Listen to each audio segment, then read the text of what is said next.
time to look into the crystal ball and look into the future. Where will we be this time next year? Will Siri be doing my house chores? I can dream. Will referees be replaced by robots? I've seen some matches where I would have preferred that. What are the winning lottery numbers? Well, we can't help on that one.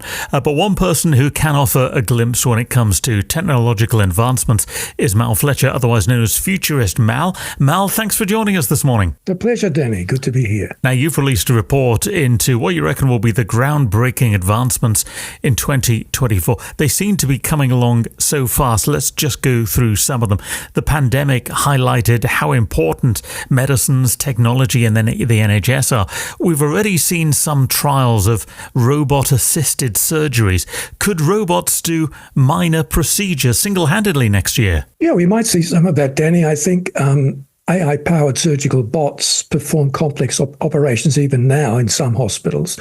And some studies suggest that at least in some fields, surgical bots can operate with greater precision than human surgeons. So that might improve patient safety and outcomes. Now, I'm not suggesting for a moment that we'll have robot doctors instead of the real human variety. We'll always need humans in the loop with medicine. But the other thing about surgical robotics is that it can help provide remote surgeries with a human specialist in one location and a patient in another. And that could really democratize the practice of medicine. So people living in remote areas, even in Britain, might have same access to high-end treatments as those in better serviced urban areas. So again, humans will be needed in the loop, but AI will be a great aid in healthcare. I do feel some technology gets a bad rap from films, nanobots in particular. What are they, and could we see them being used more and more for good next year? Well, that's a great question, Danny. Nanobots are microscopic machines built from the atomic level up, from usually cellular material, but it could be any material. These can be, in theory anyway, loaded up with chemicals and injected into the human bloodstream to identify and then take out harmful cells like cancer cells while leaving our healthy cells intact. And the latest research, and there's been a lot of it in the last year, is into bots that do identify certain types of cancer. They're very specific in what they're going in there to get. So yes, we could see some real developments in that this year, I think. When it comes to technology, one of the overriding trends of this past year has been AI, and there's no sign of that slowing down. In the arts, we've seen AI try and fail in a lot of cases to make artwork. It was a huge bone of contention with the writers and actors strike in America.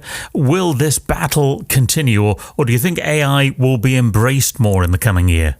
I think it'll be a mixture of both. I mean, human beings being what we are, we get a little bit nervous about things we don't fully understand. A lot of that has to do with misunderstanding the terminologies we use with things like artificial intelligence, machine learning, artificial general intelligence. But with the arts, which you focused on specifically, according to the Arts Council England, the arts and culture industry contributes £10.8 billion a year to our economy. So it's very important to us, even in economic terms.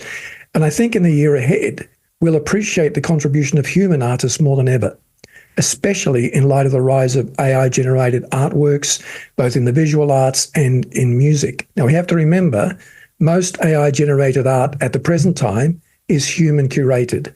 That is, it's derived from a collaboration between human beings giving programming instructions and AI that is, in effect, really calling upon existing human artworks online and learning from them how to construct its own.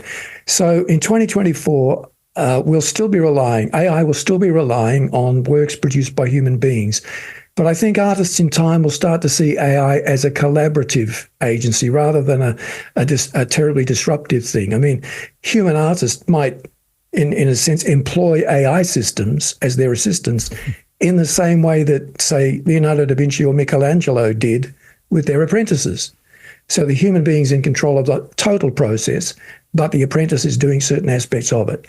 AI has always brought the fear of replacing jobs. I imagine that's not going to go away. No, it's not. I mean, new technologies always bring about new types of jobs. There were no typesetters, for example, before the invention of the printing press. But there are jobs that are more likely to be replaced than others. And it's helpful if you're a student or someone who's doing some retraining to know what those jobs are. One of them is renewable energy. will do well, actually, is it's one of the positives. On the positive side, renewable energy, because we need predictive models to drive things like offshore mobile wind farms, to be able to tell us where to put these things in the ocean in order to capture the maximum wind yield on any given day. And that's what AI is very, very good at, by data analysis, predicting data-based things. Anything in the therapeutic sector is going to be in demand, because empathy is the one human skill that machines can't develop. Empathy requires a shared human experience. A machine can't have that. So any jobs that involve listening, caring skills, therapy, empathy will remain in high demand, because the greater our engagement with high touch, I think, the greater will be our need for, or high tech, the greater will be our need for high touch. Machines can't empathize. That's a big one. We've talked about the known unknowns, like AI and like nanobots. What about the unknown unknowns? What kind of things might be coming from left of field in some way that we might not have imagined? Well, I think one of the biggest developments, and it's not a specific technology, but an area that concerns technologists, and that is the development of what we might call artificial consciousness. It's one thing to talk about artificial intelligence. It's another thing to talk even further down the road about artificial consciousness. We'll hear a lot more about this in the next few years.